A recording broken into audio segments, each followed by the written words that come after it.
Dès qu'arrive la saison estivale, les Montréalais, à pied ou en vélo, se lancent à la découverte de leur ville, de leur histoire, de leur passé aussi.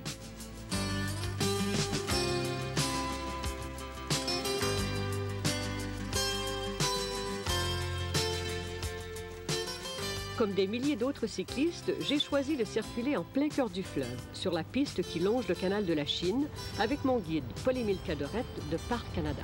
Alors là, on démarre tout près du Vieux-Montréal. Oui, c'est ça, l'endroit même où débute la piste du canal de la Chine. Une piste qui s'étend là, sur 11 km jusqu'à la Chine, sur les bords du lac Saint-Louis. C'est tout un réseau de pistes cyclables qui commence ici. Oui, parce que par la piste du canal de la Chine, on peut rejoindre celle du canal de l'Aqueduc vers l'ouest, celle des berges du Saint-Laurent à Ville-la-Salle, et vers l'est, la piste qui fait le tour de l'île de Montréal en direction ouest. Ça a été aménagé par Parc Canada, cette piste-là? Oui, les travaux ont débuté en 1974. Le Service des parcs d'Environnement Canada a inauguré en 1978. Et on peut dire que c'est la 10e saison d'opération de cette piste cette année. C'est très achalandé. Hein? Là, c'est un jour de semaine, ça va encore, mais les week-ends... Ah oui, c'est noir de monde, littéralement. Là, on pense qu'il y a environ 350 000 utilisateurs, tant cyclistes que piétons, par année. Alors, c'est vraiment l'une des pistes les plus populaires au Québec. Ce canal qui nous ramènera jusqu'à la Chine a une importance très grande dans notre histoire. Il fut creusé il y a 160 ans pour permettre aux embarcations d'éviter les dangereux rapides de la Chine et de se rendre à l'ouest de Montréal. Commencé sous le régime français, il fut achevé en 1825 par les Britanniques. Ils devaient d'ailleurs faire leur fortune. Par la suite, de nombreuses industries sont venues s'établir sur ces rives et Montréal a acquis alors le titre de métropole du Canada. Quels étaient les avantages du canal pour les industriels? Ah, ils étaient multiples. Le principal à l'époque était que la voie d'eau était le principal moyen de transport de produits industriels. On était à une époque où le chemin de fer n'existait pas, sans parler du camionnage ou de l'aviation encore plus. Alors, il y avait cet avantage de transport. De plus, on n'était pas loin du port de Montréal, qui était vraiment le centre des activités dans cette ville. Et aussi, un facteur que l'on connaît peu aujourd'hui, mais qui était très, très, très important à l'époque, c'est celui de la disponibilité au canal de la Chine d'un fort potentiel d'énergie hydraulique. Particulièrement aux écluses vers lesquelles nous nous dirigeons, les industriels pouvaient tirer parti de la force de l'eau qui tombe. On a là une dénivellation de nos pieds qui était suffisante à cette époque là, pour entraîner les machines à tous les étages des bâtiments industriels.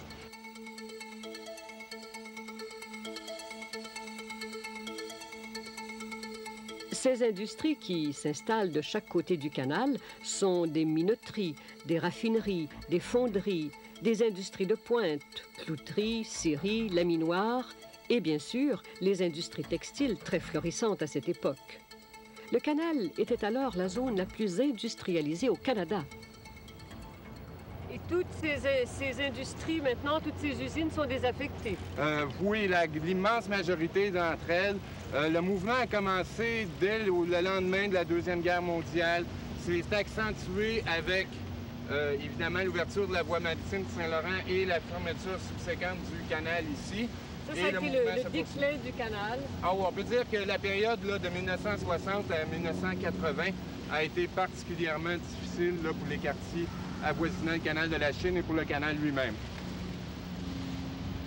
Heureusement, ce site privilégié sur les bords du canal, à proximité de Montréal, attire bien vite les promoteurs immobiliers. Ils transforment ces usines en résidences luxueuses. Et les ouvriers, autrefois maîtres de ces terres, font place aux riches bourgeois. Cette industrialisation, ça a donné naissance à des quartiers tout au long du canal. Oui, bien sûr, parce que nous, tantôt, on a vu des industries aujourd'hui désaffectées, mais il faut les imaginer à l'époque bourdonnantes d'activités. On dit que de 1850 à 1950, la zone du canal de la Chine était vraiment la capitale de l'industrie au Canada. C'est là qu'on retrouvait le plus d'usines, c'est là qu'on ajoutait le plus de valeur, le plus d'exportation, et qui, à l'époque, dit usine, dit aussi travailleurs. Alors, les travailleurs... Les travailleurs, donc, étaient de ces quartiers-là qu'on peut identifier? Oui, parce qu'à l'époque, c'est évident, les gens ne pouvaient pas demeurer très, très loin de leur lieu de travail. Ils devaient même y habiter à distance de marche de l'usine.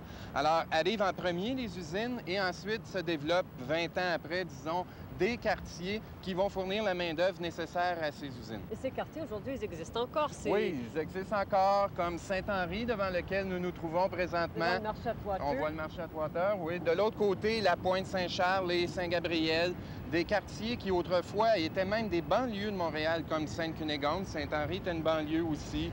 Griffintown, de nombreux quartiers qui existent encore aujourd'hui. Et la Chine, bien sûr, qui a joué un rôle aussi important. Oui, mais la Chine, c'est encore à quelques distances. Je pense que même avec un vent comme ça, il va falloir donner de bons coups de pédale pour s'y rendre. Alors, on fait mieux de partir tout de suite si on va arriver. OK, d'accord.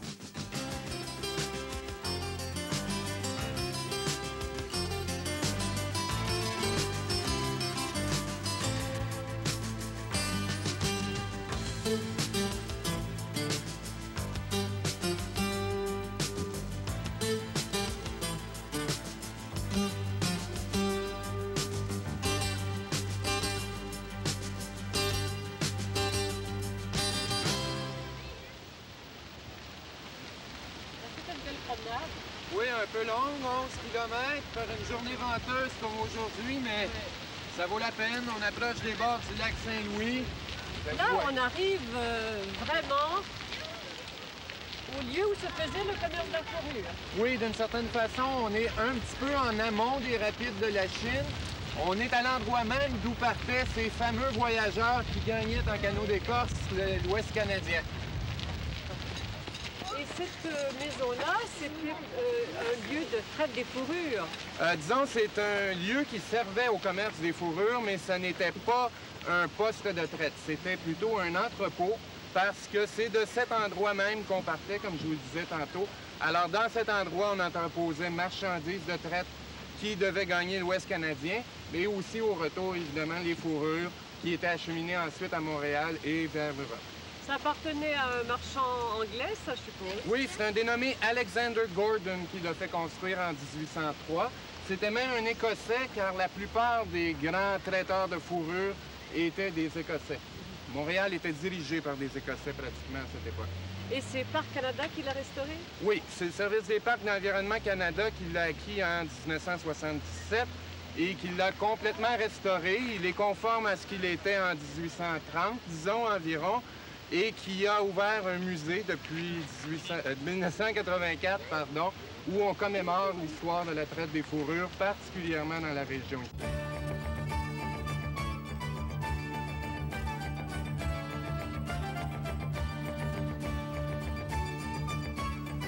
Une des fourrures les plus recherchées était celle du castor. On en faisait des chapeaux que portaient tous les bourgeois de cette époque. C'était le chic du chic. Ils étaient faits de feutre tiré de la peau du castor parce que la plus étanche, robuste et durable. Tous les spécimens d'animaux à fourrure sont représentés ici. Loutres, martres, renards, visons, ratons laveurs, jusqu'à l'ours, le loup et le pécan carcajou.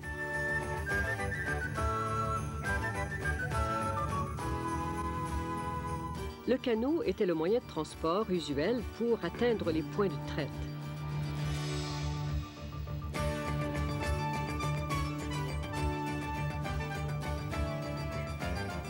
Les voyageurs qui assuraient le portage étaient des Canadiens français pour la plupart, petits et costauds.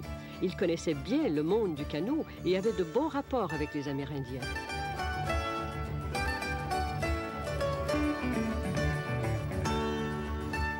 C'étaient les Indiens qui étaient les pourvoyeurs de fourrure. Ils avaient le savoir-faire pour attraper les animaux et se déplacer dans les bois.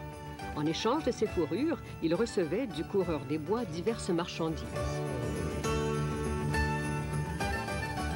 Deux compagnies se disputaient alors le marché de la traite. La compagnie de la baie d'Hudson, la plus ancienne et la plus importante, et la compagnie du Nord-Ouest, qui opérait à partir de Montréal et dont les dirigeants étaient des Écossais. Des rues, des individus, des institutions portent encore leurs noms. McGill, McTavish, Frobisher, Richardson. À la Chine commence une nouvelle piste et une nouvelle aventure. 300 ans d'histoire intimement liée à celle du pays. Les autorités municipales ont mis en œuvre un plan d'urbanisme afin de raviver le commerce et l'industrie, d'améliorer la qualité de vie et de conserver son histoire et son patrimoine. Ainsi, cette maison, l'une des premières construites à la Chine, a été restaurée en 1880 et est devenue musée. Cette nouvelle promenade, je la continue en compagnie du chanteur Robert Savoie, directeur des activités culturelles de la ville de la Chine. Qu'est-ce que c'était ces bâtiments autrefois? Ben ça, c'est la maison de Lebert Lemoine. Qui étaient des commerçants? Au 17e siècle, voilà, qui étaient des commerçants de fourrure. Exactement, à l'année 1669, ça a été construit, ça. C'est-à-dire que la Chine, ça a été le berceau du commerce de la fourrure. Ça a été le berceau, aussi le point de rencontre entre l'ouest du Canada et l'est. Parce que, à cause évidemment des rapides de la Chine, on ne pouvait pas par bateau aller à Ville-Marie. C'est ça. Et ce lieu de communication par l'eau, ben, ça existe toujours.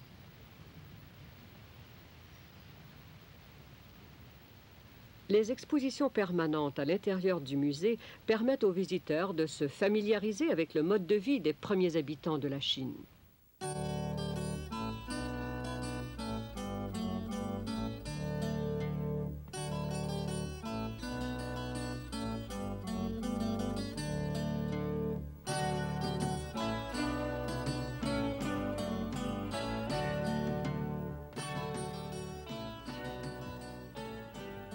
Ce musée, qui loge dans des bâtiments historiques, est entièrement financé par la ville de la Chine. Le directeur est M. Jacques Toupin. Intéressant. Vous avez d'ailleurs une autre collection de costumes. Oui, on a une collection de costumes et aussi de robes de bébé. À peu près 60 robes de bébé qui viennent, la majorité, de la ville de la Chine. Comme la plupart des objets qu'on trouve ici? C'est ça, absolument, oui.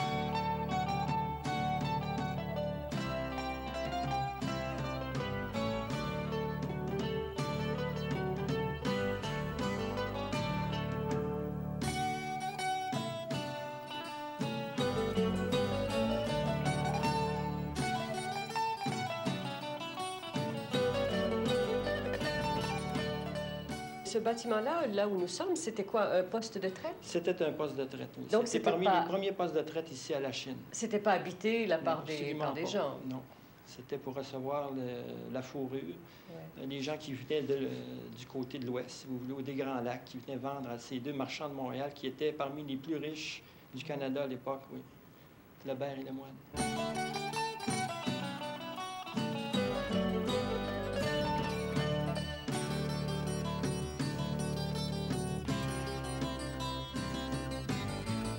De gens qui visitent ici.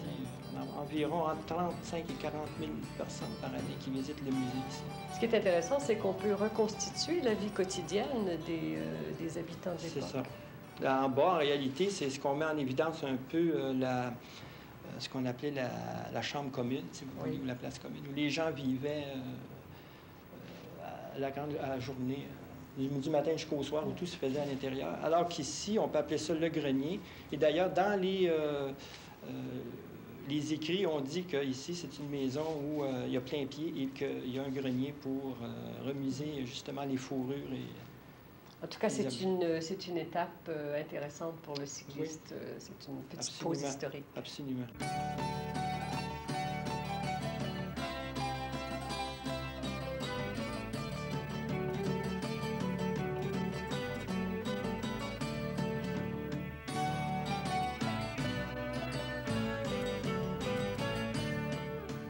Le pavillon Benoît Verdic vient s'ajouter à la maison Lebert Lemoine.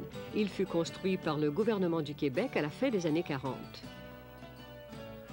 Il vise à promouvoir le talent des jeunes artistes en présentant régulièrement des expositions en art contemporain et organise aussi un programme d'animation pour les étudiants.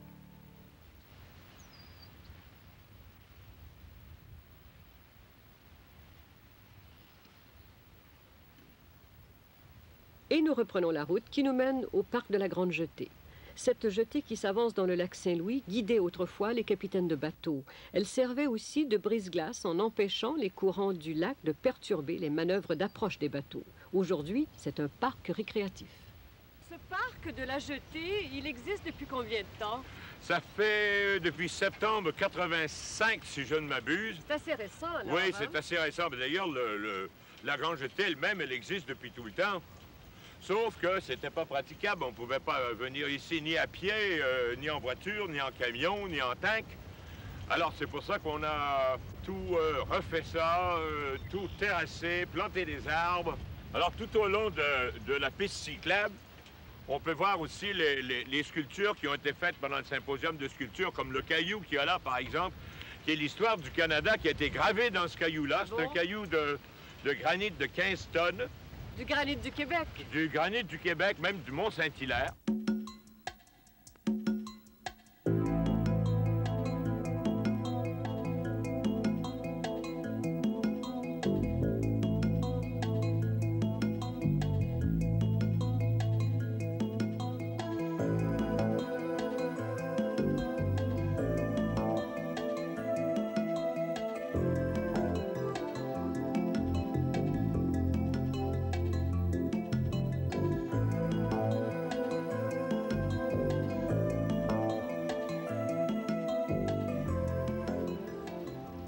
De ce symposium international subsistent quelques sculptures qui ne se lassent pas de se faire admirer.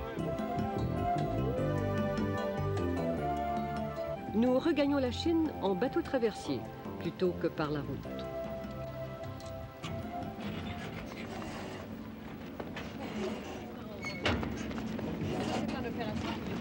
Oui, oui, effectivement. Oui. Là, on a une très belle vue Sur le lac Saint-Louis, tout l'autre côté, et puis c'est réellement très agréable. On a l'impression d'être en vacances. Tout le monde groupe ses voitures.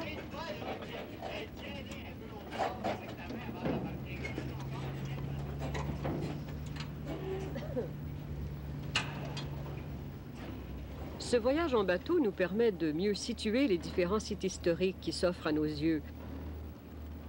Nous apercevons la ville de la Chine, ainsi nommée par Robert Cavelier de La Salle. Parti en expédition pour découvrir un passage vers la Chine et ne l'ayant pas trouvé, ses amis tournèrent son projet en dérision et nommèrent ces terres du nom de la Chine. L'embouchure du canal, bien ici c'est le lac Saint-Louis. Oui. Le canal commence là où est la pointe, là. Alors, l'entrée du petit canal est de ce côté-là. Et ça va jusque dans le Vieux-Montréal. La piste qu'on suit, là, c'est le petit canal qui borde là. Face à nous, la ville de la Chine et son couvent, le musée de la fourrure que nous venons de visiter et la maison du brasseur, notre prochaine halte. Alors, ce qu'on fait là, les cyclistes peuvent le faire aussi, prendre ce petit bateau, rejoindre la piste. Oui, au lieu de retourner à la ville et revenir, ce qui n'est pas désagréable, mais quand même, si par exemple il y a un vent comme aujourd'hui, oui. On ne veut pas le faire deux fois, alors on prend le bateau pour 25 sous et on traverse comme ça et on arrive au quai de la 32e avenue. Alors ce quai, il est très ancien, hein? Oui, ben c'est le point de départ dont je parlais tout à l'heure devant le musée. C'était le point de contact des trading furs, qu'on appelle. C'est là où on échangeait les fourrures qui venaient de l'ouest pour aller vers l'est.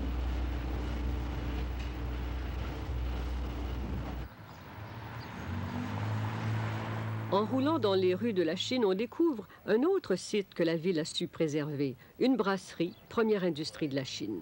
La bière fabriquée ici était transportée vers Montréal et les grands marchés. Tout à côté, la maison du brasseur, devenue centre culturel. On a restauré à partir de 77, on l'a inauguré en 79. C'était la maison de M. Dawes, qui est un des premiers brasseurs sur l'île de Montréal. Dawes Black Horse, je ne sais pas si vous vous souvenez de cette... Tout le monde a connu ça. Tout le monde a connu ça. Ouais. Alors, et c'est là, d'ailleurs, c'est devenu après ça le Club El Paso. Ils ont fait...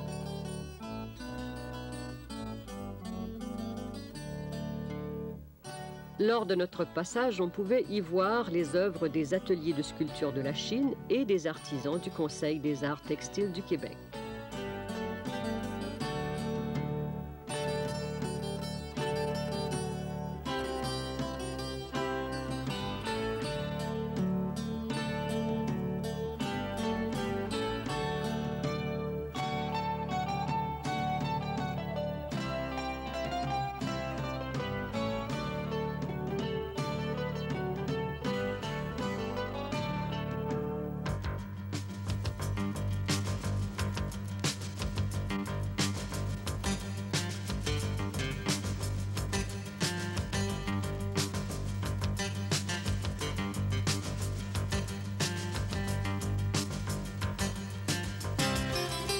Sur la route du retour, je regarde le canal et j'en saisis maintenant toutes les dimensions.